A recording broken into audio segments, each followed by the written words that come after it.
Bonsoir Marie-Pierre Gramalia. Bonsoir Christophe. Merci de venir nous rejoindre le soir de votre grande dernière au gouvernement. Tout à fait. Ouais. C'est une émotion particulière?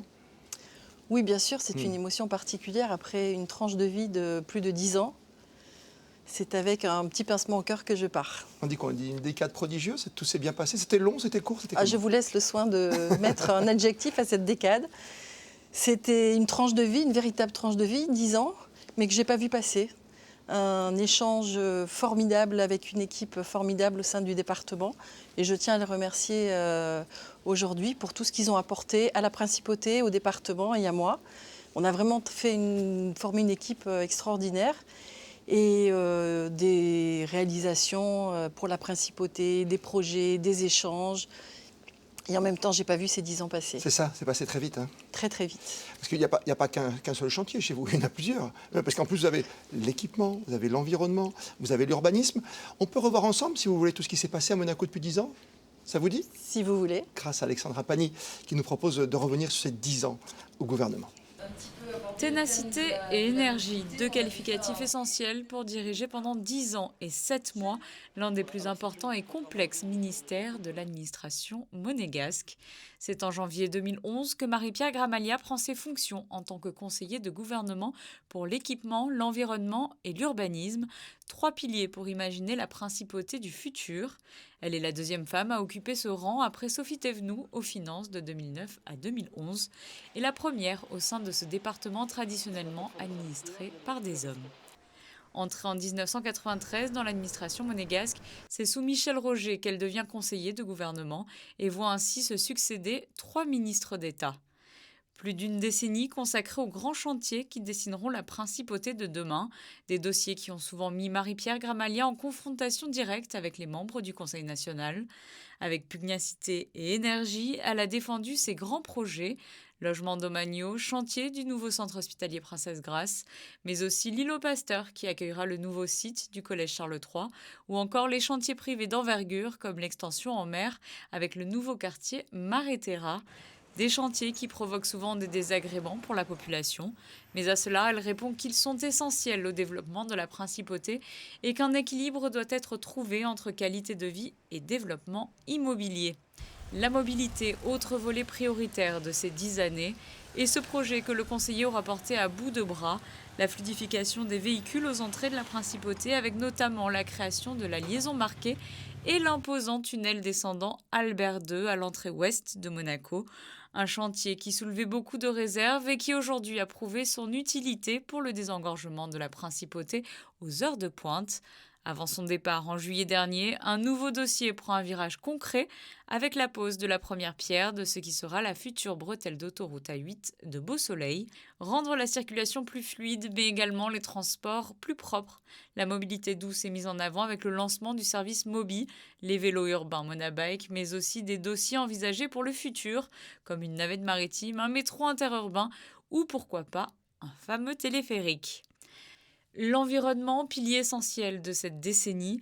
Pour cela, plusieurs initiatives ont vu le jour. En matière d'urbanisme, la création d'un réseau thalassothermique ou le lancement du label BD2M pour une construction plus durable et moins énergivore. Une gestion raisonnée des déchets et l'objectif de 0 déchet plastique à usage unique d'ici 2030, mais aussi la création de la mission pour la transition énergétique afin d'assurer le management des projets de limitation des émissions de gaz à effet de serre et le développement des énergies renouvelables. Le conseiller de gouvernement ministre Marie-Pierre Gramalia quitte ses fonctions ce 31 août, après plus d'une décennie à façonner le visage de la principauté de demain. Il y a un projet parmi tous ces projets qu'on vient de revisionner ensemble sur Monaco Info qui vous tient à cœur, qui est plutôt emblématique, voire symbolique. Tous les chantiers de la principauté sont emblématiques. On est sur un territoire exigu. C'est très compliqué de construire à Monaco. Il y a peut-être effectivement un chantier dont je suis un peu plus fière que les autres. Je venais d'arriver au département, c'était en 2011. Il fallait prendre une décision rapide de faire ou pas le tunnel descendant Albert II. Et la conjoncture économique nous disait plutôt il faut attendre parce qu'on va aller dépenser plus de 100 millions pour la réalisation de cet équipement. Mais si les travaux ne commençaient pas au mois d'octobre, on perdait le bénéfice de la déclaration d'utilité publique. Et j'ai vraiment, avec mes équipes, défendu ce dossier. Je suis très fière aujourd'hui que ce tunnel existe, car c'est un élément clé pour la mobilité et l'accessibilité de la principauté. Je ne vais pas faire de sous-titres, mais vous l'avez dit en substance, c'est un combat quand même, en permanence, pour faire passer des dossiers. Dans certains cas, oui, ça a été un combat, puisque je comprenais tout à fait le gouvernement de l'époque qui souhaitait faire des économies. 100 millions, on sortait de la crise de 2008. Ça a été un petit combat et je remercie le prince souverain de m'avoir fait confiance et de m'avoir écouté sur ce dossier et d'avoir permis la réalisation vraiment de cet équipement très important pour Monaco. Vous laisserez donc une trace. Vous en êtes consciente? Et si vous le dites. Oui, je pense, sur ces 10 années, plus de 10 ans quand même. Et en plus, il y a une femme qui vient à ce poste-là, c'est pas si simple que ça. Il y a 10 ans en arrière, c'était une fierté d'être parmi tous ces hommes? Alors c'était une fierté, c'était un challenge surtout. Et c'était une grande marque de confiance de la part du souverain. Et vraiment, je suis très reconnaissante, car ça a été 10 années extraordinaires. Alors, les rapports sont compliqués quand on fait des travaux, surtout pour les riverains. Ça, c'est peut-être. On sait qu'il y a toujours des crispations.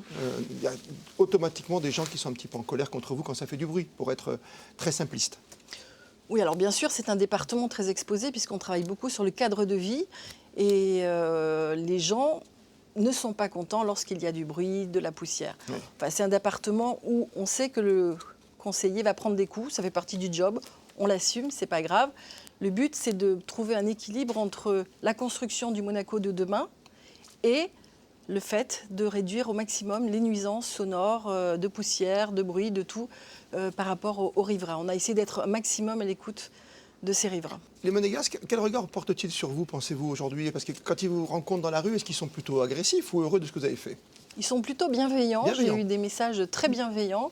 Et je pense que le travail accompli par tout le département, avec mes équipes, parce que sans elles, je n'aurais pas pu faire tout ce qui a été réalisé pendant ces 10 années, je pense que les gens en ont conscience et remercient la principauté pour tout ce qu'elle leur apporte. À votre poste, pendant 10 ans, on n'est pas sur, j'allais dire, le très court terme, on est plus sur le moyen, voire le long terme.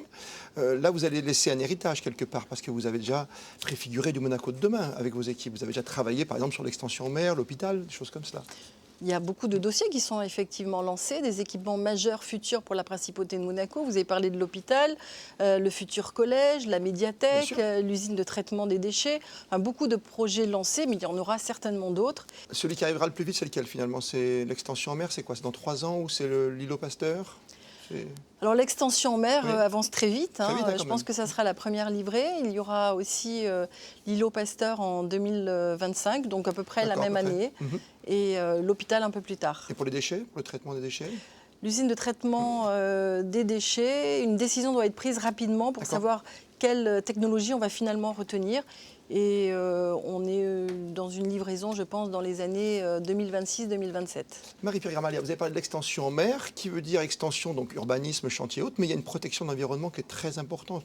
On sait que le prince souverain y tient, le moindre coquillage, on sait que les éléments sont importants ici à Monaco. Oui, c'était d'ailleurs dans ma feuille de route, c'est-à-dire construire le Monaco de demain, d'accord, mais pas au détriment de l'environnement.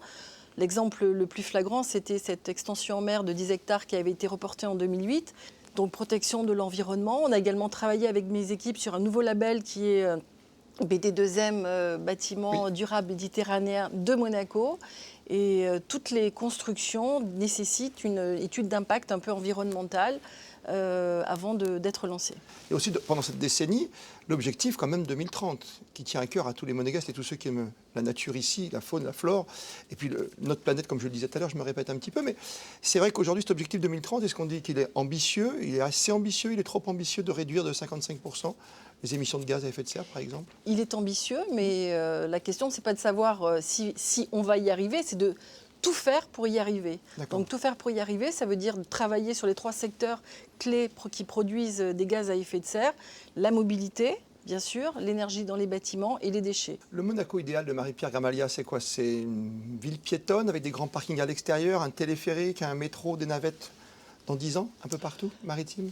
Non, c'est une ville où j'espère qu'il n'y aura pas trop de tours parce qu'il faut qu'on puisse garder un peu de soleil dans nos rues.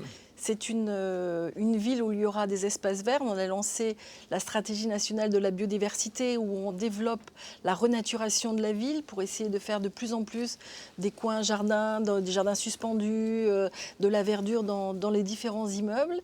et un Monaco où il fait bon vivre, où il y a un équilibre entre l'urbanisation et la qualité de vie. Vous dites souvent la qualité de vie c'est important, le travail c'est important aussi, on le sait, il faut savoir marier les deux. C'est un peu le conseil que vous allez donner à celle qui va vous succéder? Effectivement, c'est important de concilier les deux. Moi, j'ai toujours respecté cela et ça m'a beaucoup aidé de faire un équilibre savant entre sa vie de famille et la vie professionnelle. Et la vie de famille nous permet de nous ressourcer quand il y en a des moments difficiles. Et c'est vraiment un pilier qui nous permet de surmonter toutes les situations.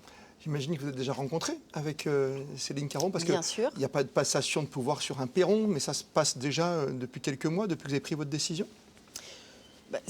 C'est pas moi qui ai pris la décision, c'est donc le souverain qui a nommé Céline Caron. Et depuis que cette nomination est officielle, nous avons partagé sur les dossiers en cours au sein de ce département. Mais je connais Céline depuis pas mal d'années, c'est une amie. Donc je lui fais entièrement confiance pour l'avenir de ce département. Le petit conseil, c'est quoi? Bats-toi, continue ton combat et jusqu'au bout de tes idées. C'est pas un combat, défendre ses idées, ça c'est très important. Être une femme au gouvernement, c'est pas toujours facile, même si j'ai un peu creusé la voie après ces 10 années et demie. C'est surtout vraiment de garder cet équilibre et de ne pas se perdre. Pour vous avoir vu à l'œuvre assez souvent, et même de très près, quand on fait un débat avec vous, vous êtes quelqu'un qui ne lâchez jamais l'affaire. Hein. Vous avez votre franc-parler, vous avez une pugnacité qui est assez étonnante. Vous êtes d'accord avec ça? Je suis d'accord avec ça. Mais je crois que c'est indispensable pour un poste responsabilité comme conseiller de gouvernement pour l'équipement. Elle est belle cette principauté derrière nous? Elle vous plaît aujourd'hui, dans son urbanisme, dans sa construction? Elle me plaît, mais elle n'est pas terminée, elle est en devenir, c'est une transformation. Je pense que ces 10 années ont vu beaucoup de constructions prendre naissance, se terminer, des nouveaux équipements ont été livrés. Elle n'est pas terminée, dans quelques années, on aura une très belle principauté.